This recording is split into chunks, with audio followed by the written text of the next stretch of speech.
Thursday. What a cat said.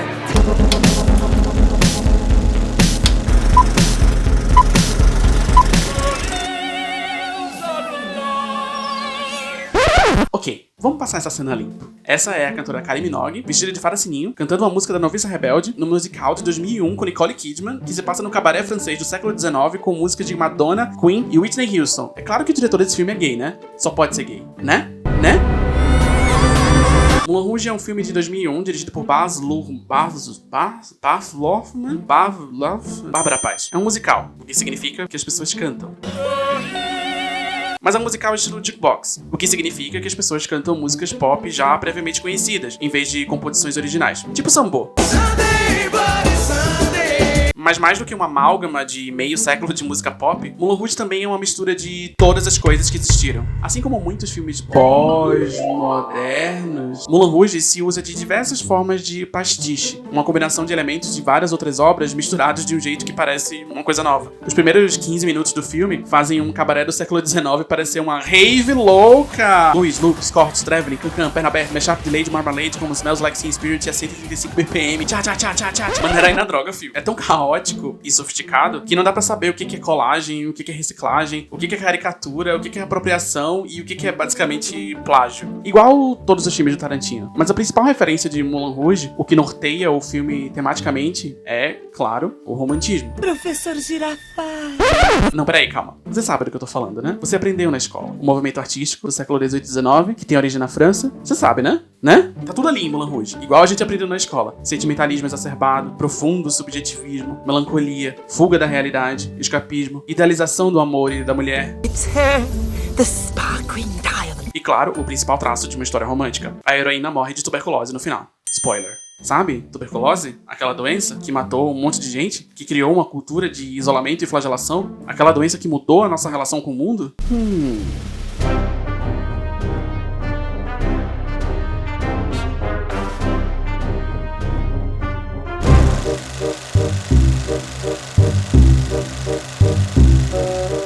Eu não sei se você ficou sabendo, mas existe por aí um negócio chamado coronavírus. É uma mazela que tá aqui e não tem plano de ir embora. É um vírus que mudou drasticamente a nossa relação com o mundo. E que ainda tá mudando. E ainda vai mudar mais. De formas que a gente nem faz ideia ainda. Na política, na economia, no nosso dia a dia, nas nossas casas e na arte. Mas o que é a arte? Eu jamais farei um vídeo sobre arte. Me respeita, né? No meu outro vídeo sobre esse assunto, eu usei o exemplo do apocalipse zumbi pra tentar entender o que tá acontecendo no mundo. O que é um ótimo exemplo, sim. Eu sou muito inteligente. Mas, obviamente, não é a única maneira de refletir sobre esse tema. Por isso que hoje eu decidi dar uma aula de biologia.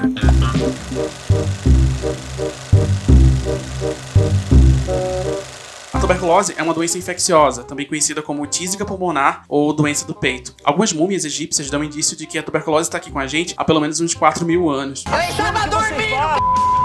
Mas foi entre os séculos XVIII e XIX que ela chegou no topo dos charts e ficou conhecida como doença de artista, associada ao espírito livre e à sensibilidade romântica. Em países europeus, a imagem de um tuberculoso estava associada à ideia da sensibilidade às artes, ao amor, ao refinamento dos sentimentos e passou a ser, no século XIX, uma forma valorizada de estética.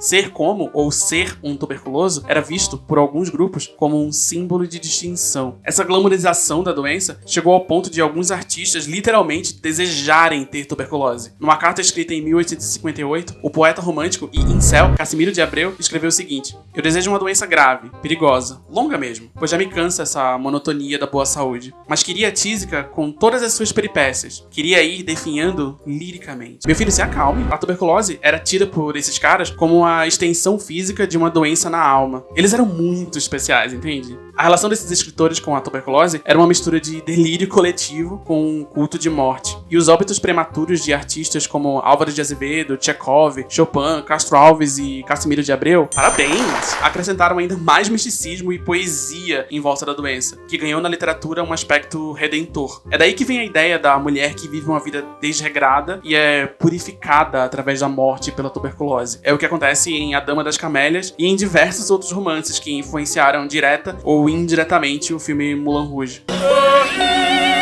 Mas por que diabo eu tô falando disso? Bom, primeiramente, porque eu queria muito falar de Moulin Rouge. Mas meu objetivo aqui é ilustrar como uma doença pode mudar o mundo e influenciar a cultura por muitos séculos. A percepção da tuberculose mudou muitas vezes dos anos 1800 pra cá, com a descoberta do bacilo de Koch, a Revolução Industrial, a ascensão da burguesia. Volta, burguesia!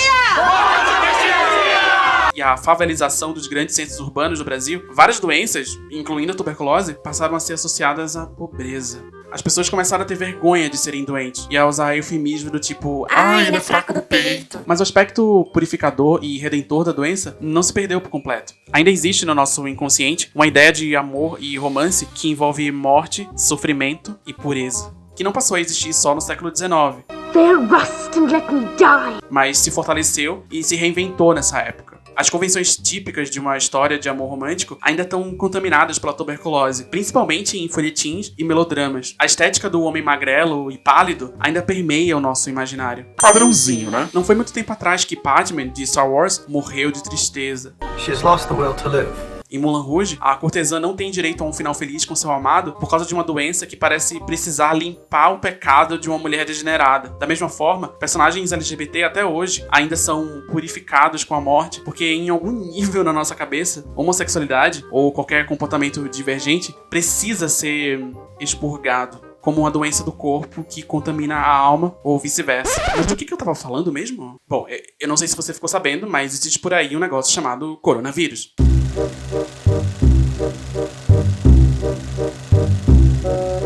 É uma mazela que tá aqui e não tem planos de ir embora. É um vírus que mudou drasticamente a nossa relação com o mundo. E que ainda tá mudando. E ainda vai mudar mais. De diversas formas. Uma delas é que parece que a gente tá no meio de um apocalipse. Numa distopia. Pô, é essa, galera. E tem vários filmes de apocalipse e pandemia por aí. Muita gente parou pra assistir Contágio esses dias. O que, bom, ótima escolha, pessoal. Saúde mental pra On day one, there were 2 people, and then 4, and then 16. Mas o aspecto do confinamento tem me intrigado mais nas últimas semanas. E por intrigado, eu quero dizer que eu tô ficando doida dentro de casa, minha gente. Pelo amor de Deus, alguém deu um tiro no coronavírus. Pra cada um de nós que tem o privilégio de ficar trancado em casa, esperando o furacão passar, tem sido uma experiência maluca viver um dia depois do outro. Todo dia é uma mistura de sexta-feira com fim de domingo. O tempo não significa nada. Ninguém sabe quando vai ver a rua de novo. Todo dia é o mesmo dia. E dependendo do andar da situação, dependendo de quanto tempo vai demorar pra sair uma vacina, dependendo do quanto de estrago esse vírus vai causar no nosso sistema de saúde, a gente vai ter que ficar trancado em casa por uns bons meses ainda.